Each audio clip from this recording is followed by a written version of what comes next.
All right. We're live for realsies. So, active listening. You can't talk and listen at the same time. Can't read and listen at the same time. Can't phone and listen at the same time. I just need a little bit of your time today.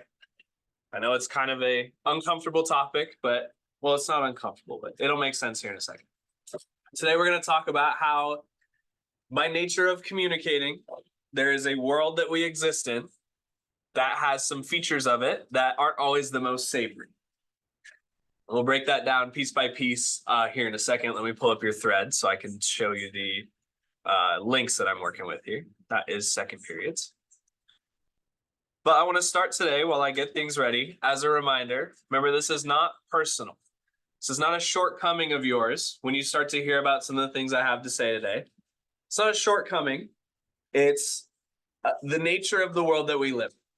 And by being more aware of it, you can be the change, one, and two, you can approach just the way that you interact with other people, which is what, as humans, has survived us all of our ice ages, because we're social people.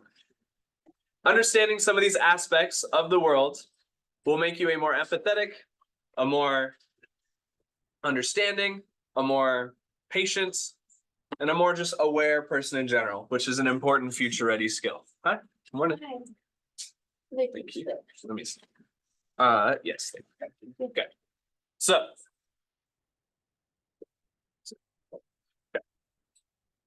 So we're going to start with the facts. As a reminder, not personal. This is just part of the world that we live in. One of those things that is part of the world that we live in is something called a bias. A bias can be anything from, you like a specific type of movie, so you're going to enjoy that genre more, to a more negative direction that I won't in detail, but I'm sure you can assume. A bias influences the way that you think in ways that are intentional and unconscious. It's that second part that we're going to focus on a lot today. So if we click on this first biases link right here, we all have them. That is okay. It is the nature of our brains. It's the nature of our just habits as creatures. It's the nature of our language, how we interact with one another. There will always be biases. The thing that you need to pay attention to is, what is that bias doing for you? What is that bias? How does it have space in your day-to-day life? And by being aware of the biases, that opens the door to more empathetic conversations. It gives you more perspective on people who have grown up in different environments than yours, or the same environment, all just in general. By identifying your biases, you gain a lot of perspective. You become very aware, thank you, of this adult world that we all share. So there's some details on how this guy is working through this interview with their biases, but we're going to start right here at step one. We have biases. It is okay to have them. There's conscious biases. If you think about the word conscious, those are active. Those are things that you're aware of, like your favorite type of genre of entertainment. But then there's also unconscious biases. So as compared to conscious, which are active, unconscious are typically passive, and they're typically results of the environment that you grew up in. That can be related to your social class, your wealth, your cultural identity, your language. All of these things influence your unconscious bias. And the problem that comes in is if that unconscious bias is not doing you any favors, or it is making you feel superior over other groups of people. And so this second half right here is the educating yourself to do better. This is kind of the uncomfortable part. This is the thing of, like, you start to learn, and we'll get into some terminology, not in the way that you're thinking, but some things that I want you to be aware of about an unconscious bias here in a second. The educating yourself is the kind of the uncomfortable part. So the first step in understanding how to be a better communicator, a better adult, is being aware that you have biases. And so a very common bias, is going to be based on your gender expression, or the gender that you've experienced growing up so far, your identity. We exist in a society where it is not an equal between the two previously historically emphasized genders. Not to say that there's only two, because obviously there's not. Gender is a spectrum as well as an expression. But we exist in a patriarchal society. Benefits more male presenting, male adjacent sort of individuals. And identifying that does not make you a bad person. Because you have a certain level of privilege compared to other people of other expressions, that does not instantly negate your experiences, but it is something that you need to be aware of because it does influence your experiences. So for example, I know growing up male, for the most part, I have this privilege that my assumptions, this is the big danger, not dangerous, but the buzzword with a lot of these biases are assumptions. Those are formed based on my male upbringing, okay? Other individuals of other gender expressions are going to have a different set of biases, a different set of assumptions that they're going to carry into the world. Whether those are positive or negative, they're there is the thing that I want you guys to be aware of.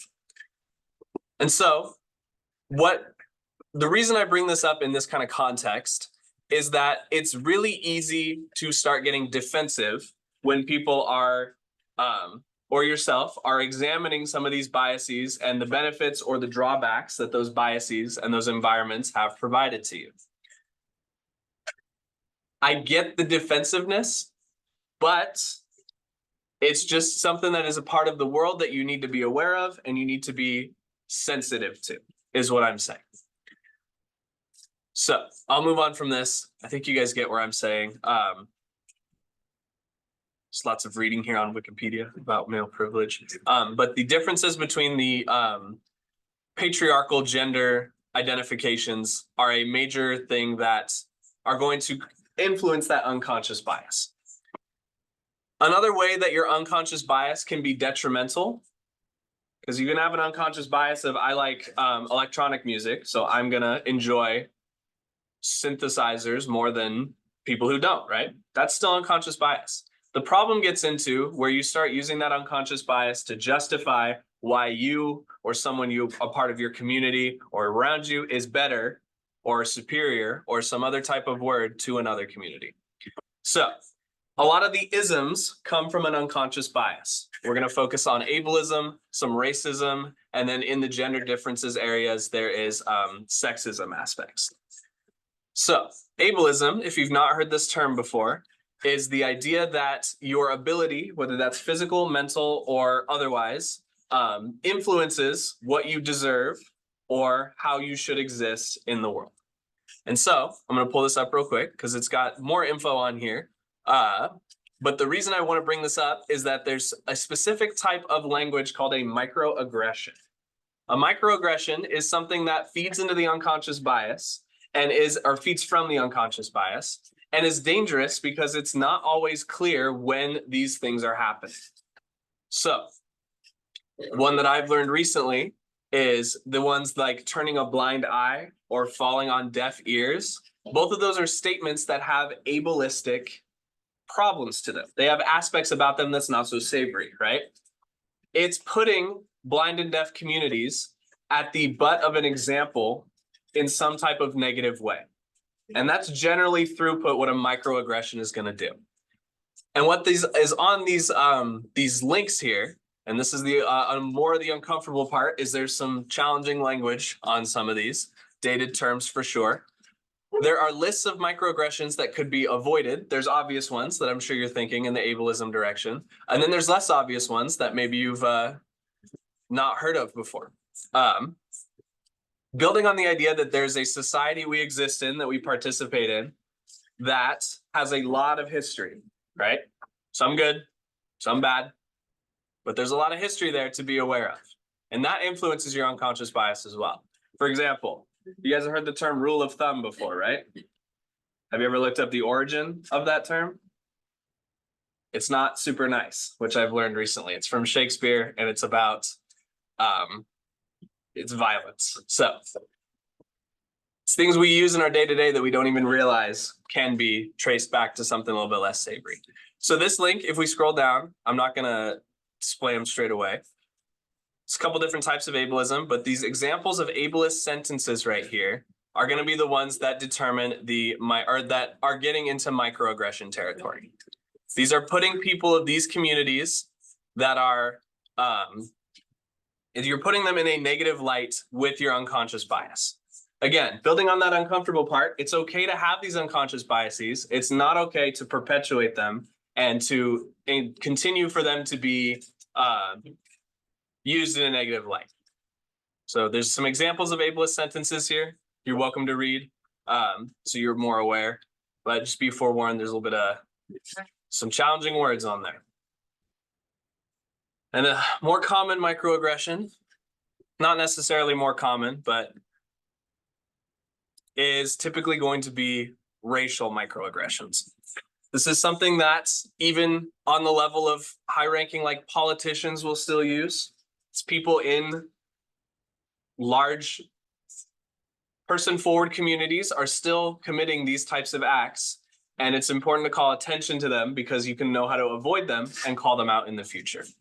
So these two links right here, naming and avoiding microaggressions. I'm going to start with naming. This one, again, is going to have some challenging language on it, but this one is a very useful tool because it has a theme with some context, the actual microaggression of that context, and then the message that that microaggression is sending. So this is a pretty exhaustive list of a lot, or it's two of them, but like it has a lot of different contexts and a lot of different examples of microaggressions that could be heard in the day-to-day. The key part is that those carry a message. Those are always going to have some type of secret code that come with them that you need to be aware of. Again, building on that uncomfortable part, you may have said some of these before, but now you know what they mean. So now you know, moving forward, how to approach and to have empathy, being aware of that unconscious bias. There's also some more on this one that has racial, gender, and sexual orientation microaggressions. Break down the term, right?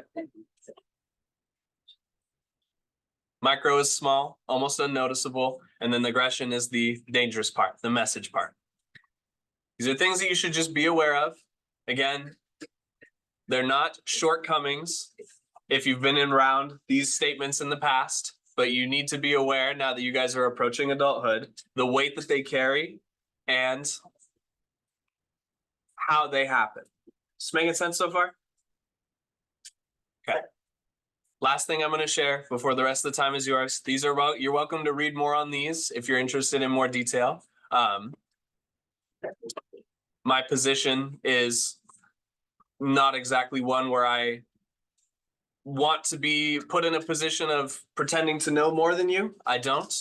I've experienced a very easy life. So me speaking on these kinds of things might not always get the message across. So anyways, your job for the rest of the day and just kind of for, or the remainder of the period at least, is consider with patience. It's the important part, is how you can be aware of these concepts in all of your future conversations. All your personal conversations, professional, private conversations with yourself, etc. Consider with patience is that important part. This is, if you're just now learning about this, or you've experienced one of these microaggressions, or if you've experienced some type of language, or experienced in a level of inequality, it's uncomfortable. It sucks. And it's unfortunately a part of the world that we live in. That's the norm part. Just because it's a norm does not make it okay. And by being aware of it, you can call it out, you can unlearn it, you can help other people unlearn it, and society will improve bit by bit. Anyway, I got ahead of myself there. Your job is to consider with patience, be comfortable with being uncomfortable, how you can be aware of these concepts in your future conversations. The next thing that is your job is to take some time and do the work, just like active listening. It takes energy, it takes some breaking down, it takes some discomfort to unlearn your negative thought patterns. We all have them. They're not on the level of microaggressions, but they are there. You know, overthinking or insecurity, I deal with those a lot. And unlearning those patterns takes time. It takes discomfort, and that's okay. You are working towards a goal of improving yourself, which is all we can do at the end of the day. But it is work. So take the time to do the work. And then finally, in closing, just because something's a norm doesn't make it right nor okay. Those language or those some of the ableist phrases, the ableist microaggressions are so commonly used, people don't even realize where they started.